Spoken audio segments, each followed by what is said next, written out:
ആളുകൾ കൊടുത്ത വടങ്ങളാണ് പിന്നെ സർക്കാരിന്റെ ഭാഗമായിട്ട് വന്ന ആളുകളൊക്കെ ഉപയോഗിച്ചുകൊണ്ടിരിക്കുന്നത് നിലവില്. അതുപോലെ ഇത്ര സമയത്തും ഈ രക്ഷാപ്രവർത്തകർ 4-5 മണിക്കൂർ വർക്ക് ചെയ്തിട്ട് ഒരു കുടിവെള്ളം പോലും എത്തിക്കാൻ ഒരു ഏജൻസിക്കും ഇതുവരെ സാധിച്ചിട്ടില്ല. വെള്ളം പോലും കിട്ടുന്നില്ല.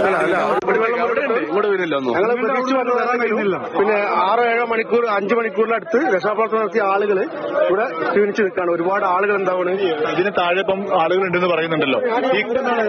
അതെ അപ്പൊ ഈ ഹാമർ ഉപയോഗിച്ച് പൊളിച്ചിട്ട് ഇങ്ങനെ എടുക്കാൻ പറ്റില്ല.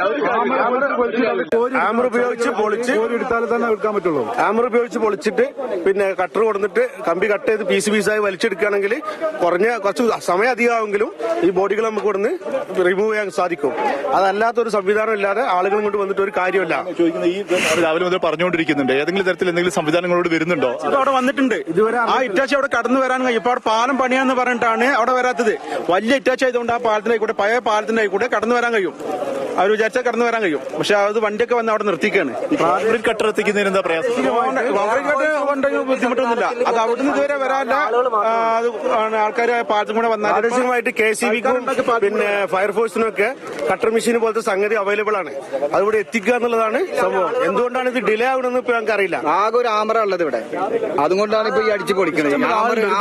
കാര്യമില്ല, ഒരു ആമറ കൊണ്ട് ആവശ്യം വെള്ളം എത്തുന്നില്ല. ആരും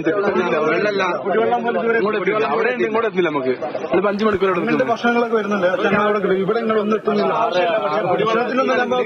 പിന്നെ ഇതൊക്കെ മനുഷ്യരാണ് ഈ വർക്ക് ചെയ്തുകൊണ്ടിരിക്കുന്നത്. ഇപ്പൊ കുടിവെള്ളങ്ങളും എത്തുകയാണെങ്കിൽ വളരെ ഉപകാരമായിരുന്നു.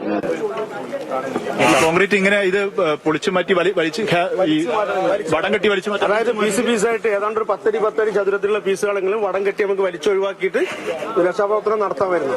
എപ്പോഴും കാലാവസ്ഥ മാറിക്കൊണ്ടിരിക്കുകയാണ്. ഈ കട്ടർ പിന്നെ കറണ്ടിന് വർക്ക് ചെയ്യാത്ത ഹാൻഡ് കൊണ്ട് വർക്ക് ചെയ്യുന്ന കട്ടറുകൾ KCBിന്റെ അടുത്തൊക്കെ അവൈലബിൾ ആണ്. അങ്ങനത്തെ സാധനങ്ങൾ എത്തിയാൽ പോലും നമുക്ക് എന്താക്കാം, ഈ കമ്പികൾ ഇപ്പൊ ഇവിടുന്ന് മുറിച്ച് ഒഴിവാക്കാവുന്നതാണ്. എന്നിട്ട് പീസുകളായിട്ട് ഈ സ്ലാബ് മാറ്റിയാൽ ഞാൻ പറഞ്ഞ 5 ആളുകളെ ബോഡി ഇതിന്റെ അകത്തുണ്ട് എന്ന് അതിന്റെ മകനാണ് വന്ന് പറഞ്ഞത്. രക്ഷപ്പെട്ട ഒരാൾ വന്ന് പറഞ്ഞത്. അപ്പോ 30 മണിക്കൂർ പിന്നിട്ടിട്ട് നമ്മുടെ രക്ഷാപ്രവർത്തനം